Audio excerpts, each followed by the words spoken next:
Instalivros apresenta Faça Fortuna com Ações antes que seja tarde. Décio Bazin. O jornalista e investidor Décio Bazin mostra como trilhar com segurança os caminhos da Bolsa de Valores, oferecendo um roteiro simples e claro de como operar com lucro. O autor relata toda a sua experiência de 34 anos como operador da Bolsa, repórter, colunista e escritor sobre assuntos do mercado financeiro, reunindo nesse livro elementos importantes que devem ser lidos com atenção por todos os investidores brasileiros. Introdução.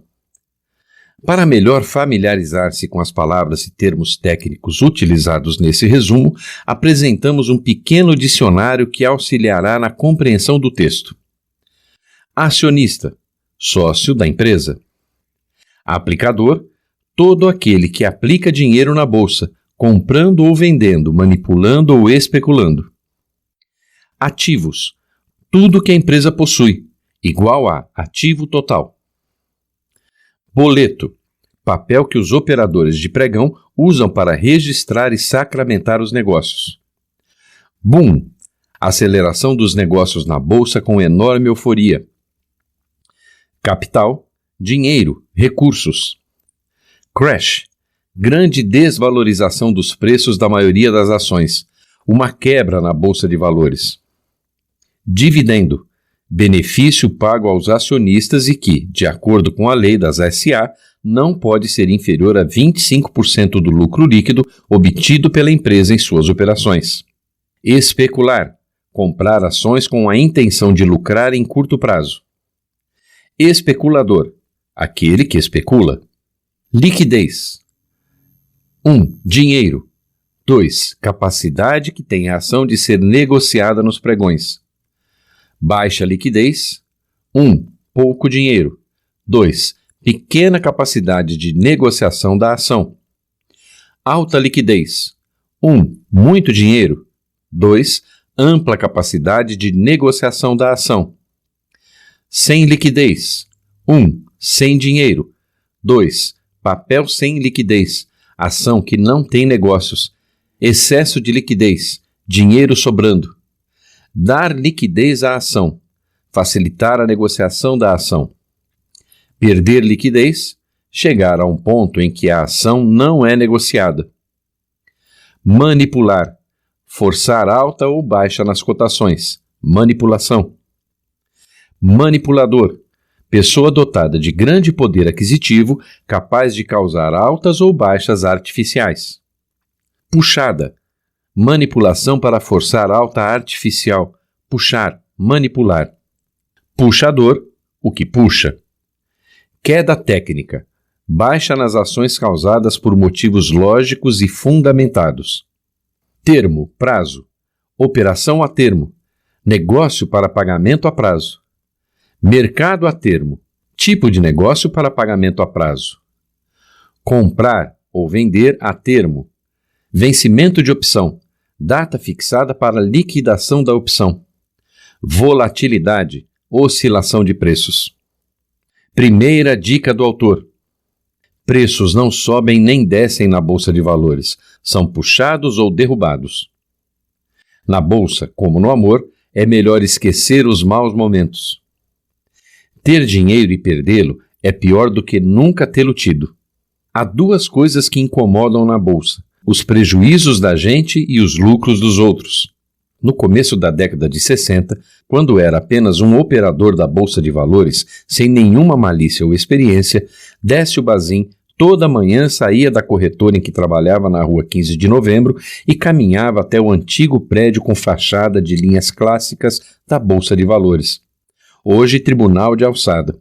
O prédio fica em frente ao pátio do colégio, e, segundo a lenda, neste local foi fundada a cidade de São Paulo. A caminhada era feita em poucos segundos e, quando sobrava tempo, costumava andar até o pátio e esvaziar um saquinho de milho na frente dos pombos, possivelmente no mesmo local em que, 400 anos antes, o padre Manuel da Nóbrega reunia índiozinhos para aulas de catecismo. Às vezes sentava-se num degrau do monumento que, em 1925, a prefeitura ergueu com a expressão: Glória imortal aos fundadores de São Paulo. A alta grade de ferro foi colocada depois que terroristas tiraram a marretadas uma lasca da parte inferior do monumento, como protesto contra o regime militar. E quando não ventava, tirava do bolso do paletó para separá-las as ordens de compra e de venda de ações que tinham lhe sido entregues da corretora e que seriam executadas mais tarde no pregão da bolsa. Os operadores da bolsa nessa época ganhavam tão mal como qualquer empregado de escritório. Todos faziam bicos em outros tipos de trabalho para sobreviver. Ele mesmo completava seus magros ganhos trabalhando como repórter no jornal O Estado de São Paulo. Não eram como alguns operadores de hoje que agem como os croupiers dos cassinos e que muitas vezes ganham fortunas. Não tinham nenhuma chance de manipular o mercado. Nessa mesma época, soube que certo operador, laranja de manipuladores, é dono de fazendas de gado em Minas Gerais, compradas com dinheiro ganho em intermediação de manipulações. Então lhe ocorreu uma intrigante questão. Por que corretores e operadores não investem na própria bolsa o dinheiro que ganham ali? Não conheço nenhum profissional do setor que compre ações para deixar numa carteira de longo prazo.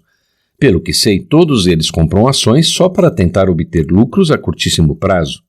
Na alta, eles as soltam como se os papéis lhes queimassem as mãos. Quando conseguem bons lucros, imobilizam-nos em terras. Suponho que eles não acreditem no mercado.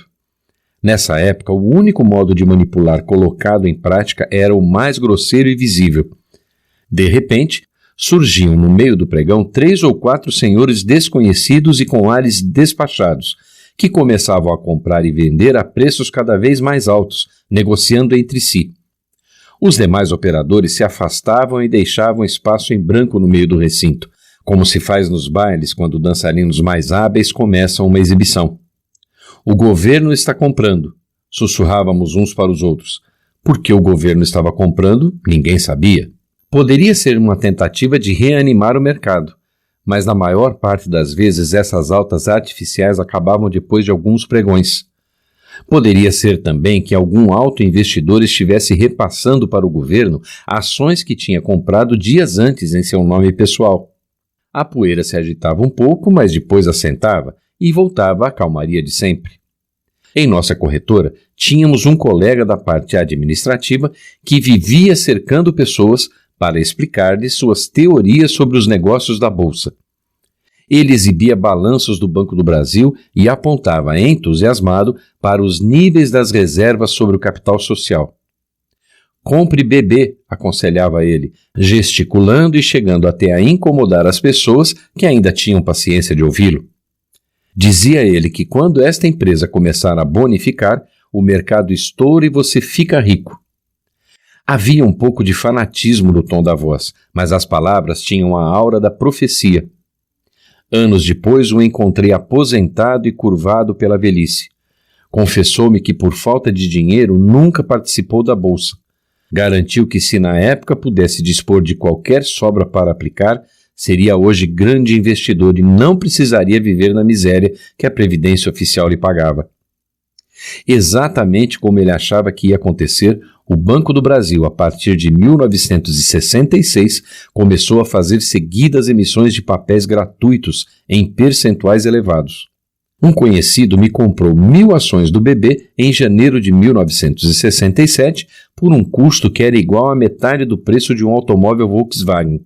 Ao receber a cautela de R$1.000, pequena e azul, e instalando de nova, ele a exibia sem escolher o orgulho. Na ocasião em que o Banco do Brasil, contribuindo para as comemorações da conquista da Copa do Mundo de 1970, triplicou seu capital, ele ficou dono de 30.000 ações do BB. 8 meses depois, no meio do grande boom, esses papéis valiam uma soma que na época permitiria ao investidor comprar 10 apartamentos de luxo, cada qual valendo hoje $400.000. A fortuna teórica operou nele a estranha transformação, fazendo-o perder todo o senso de perspectiva. Lamentava-se por não ter investido mais dinheiro na época em que era possível comprar ações a preços baratos. Em tom místico, dizia ter desprezado um aviso de Deus.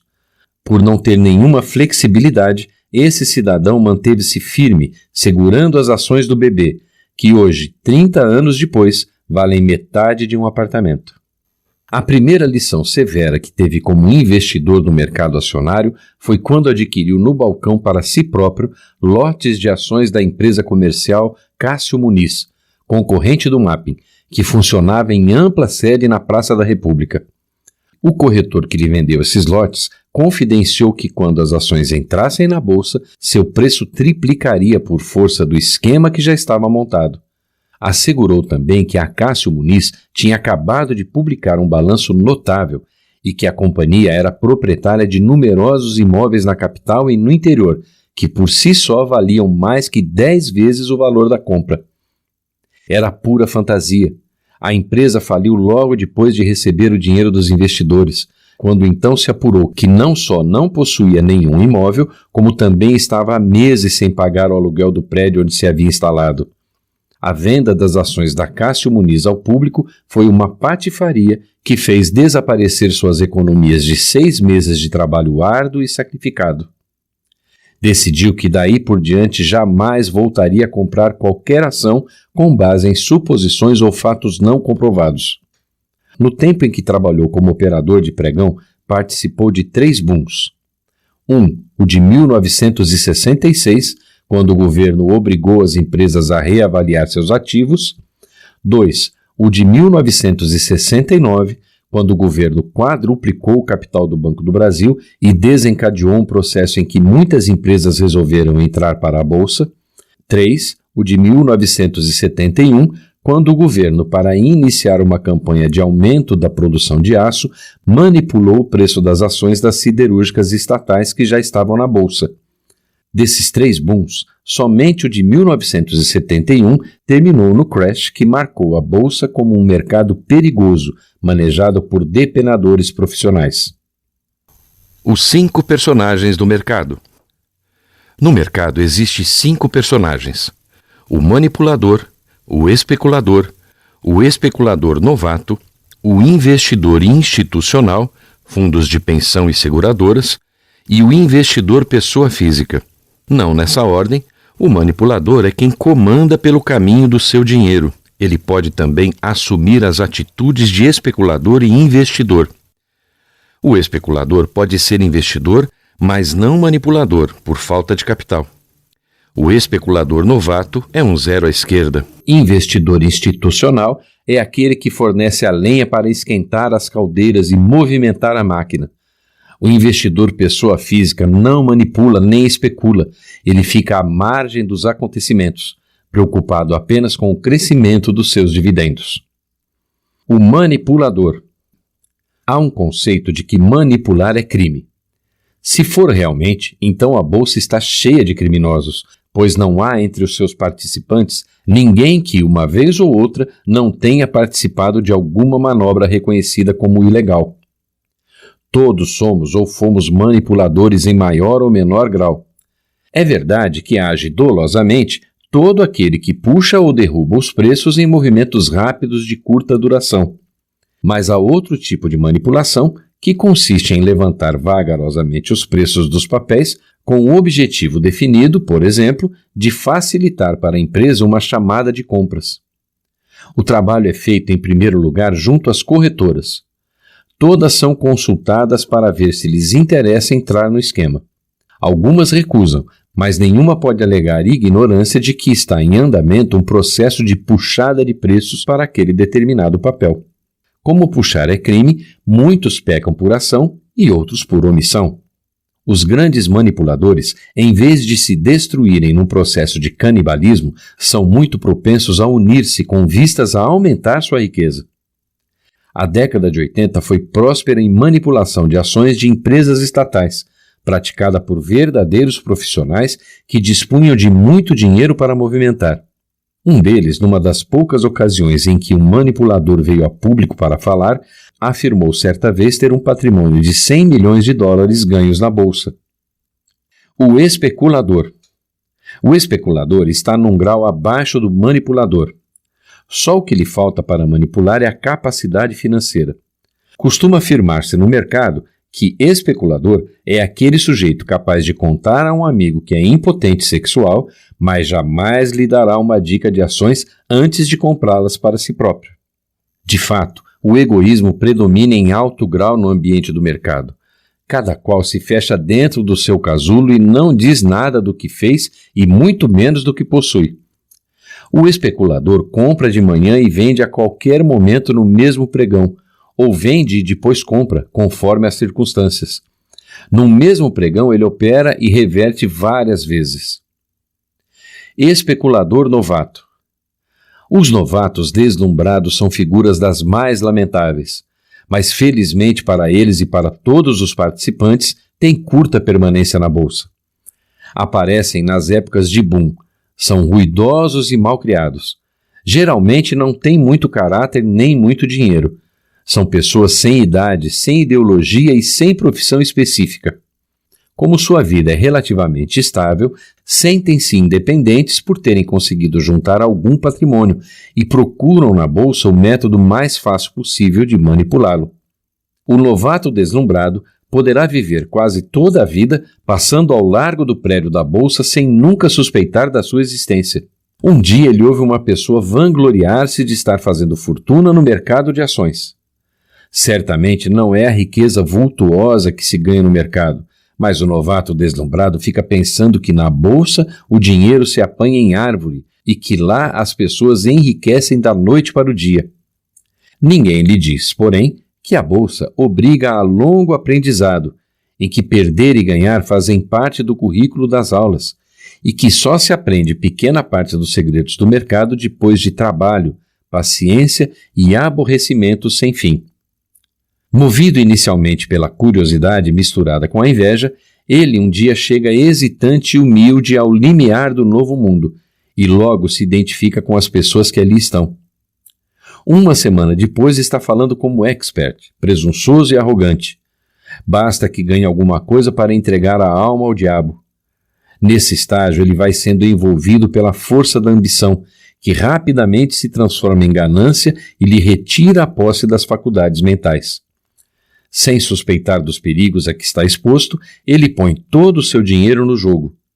Curiosidade, inveja, ambição e ganância constituem os primeiros atos da peça que está representando. O último ato é uma incógnita, mas pode resultar numa tragédia de triste final. Você, leitor, que eventualmente esteja entrando no jogo, precisa evitar comportar-se como novato deslumbrado. Mas não há nada de mal se você reconhecer-se como sendo um. Todos fomos ou somos novatos deslumbrados, dentro ou fora da bolsa e em qualquer ramo de atividade. Muitas vezes fizemos coisas de que nos envergonhamos por nos terem feito cair no ridículo, mas é preciso corrigir-se a tempo. Como reconhecer o novato deslumbrado?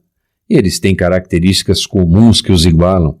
Costumam, por exemplo, ficar aborrecidíssimos quando os preços continuam subindo depois que eles venderam suas ações com lucro. Mortificam-se fazendo cálculos de quanto deixaram de ganhar e sofrem quando olham para as cotações. Confundem dinheiro não ganho com dinheiro perdido e choram por terem vendido sua posição prematuramente. Não tendo sido educados para ver todos os ângulos das coisas, convencem-se desde o início de que a bolsa é um jogo entre pessoas velhacas, no qual só tem vez o mais rápido, o mais esperto e o mais desleal. No fundo, o novato deslumbrado queria também ser perito em todas as artimanhas, um velhaco integral. Quando está ganhando, ele conserva um sentimento místico de que o destino guia suas decisões e que tem a cumprir grandioso futuro. Passa a ser governado por ideias fixas.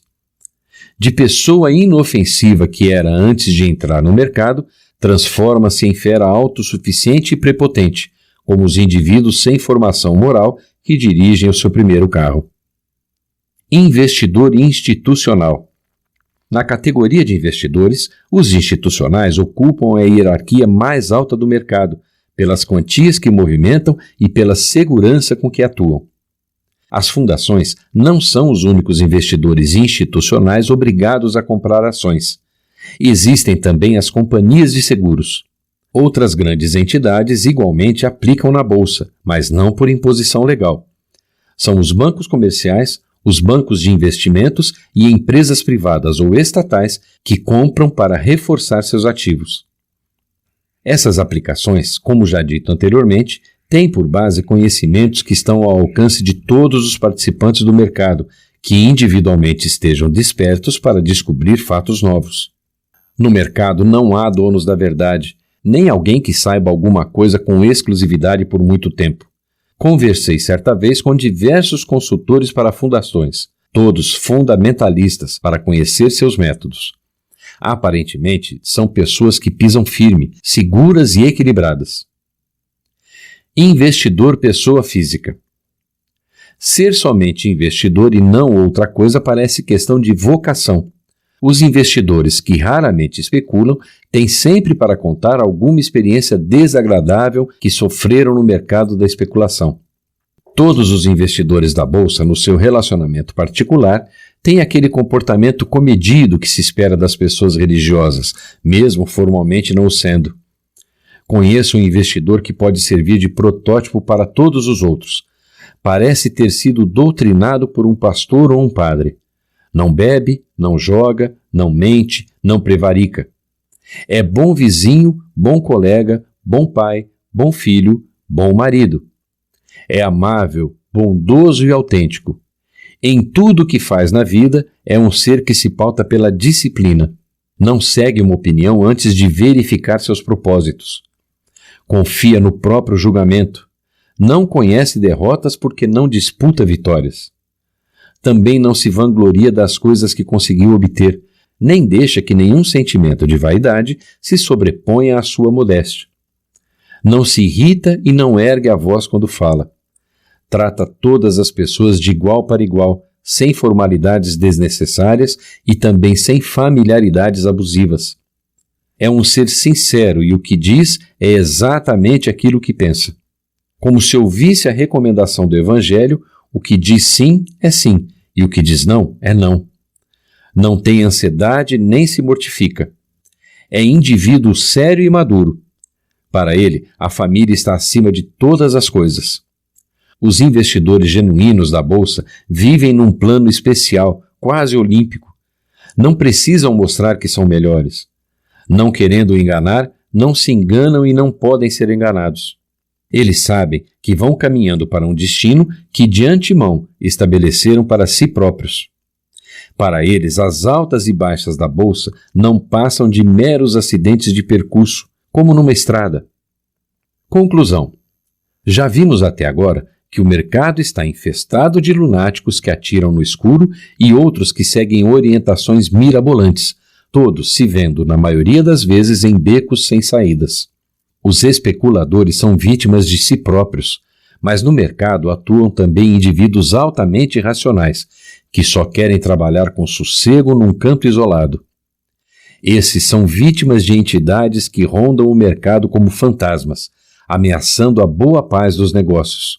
Como pode haver detratores num recinto quadrangular em cujo território neutro pessoas reúnem-se pacificamente para negociar e ganhar dinheiro? Pois o mercado os tem. As atividades que nele se desenvolvem são atrapalhadas pela imprensa, pelo governo, pela CVM e, paradoxalmente, pela própria Bolsa, cada um com seu grau de culpa. Insta Insights. A Bolsa de Valores não é um lugar para amadores. O risco de perder dinheiro na Bolsa está diretamente relacionado à sua ambição, pois ela é viciante. Quanto mais você ganha, mais quer ganhar, e é nessa hora que acontecem as grandes perdas. As notícias que a imprensa publica interferem diretamente na alta e na queda dos índices da Bolsa, mesmo às vezes sendo mentirosas. Neste livro você aprendeu que a Bolsa de Valores e o mercado de ações são territórios muito agressivos, onde qualquer fator pode fazer ações subirem ou descerem. Que se necessita de muitos anos de experiência para entender como tudo funciona e como se ganhar dinheiro diminuindo os riscos e as possibilidades de perdas. Aprendemos também que quando se tem mais capital, a sua chance de ganhar é muito maior, mas o risco de perder tudo também está presente. Gostou e quer aprender mais? O Insta Livros recomenda a leitura de Hábitos Milionários,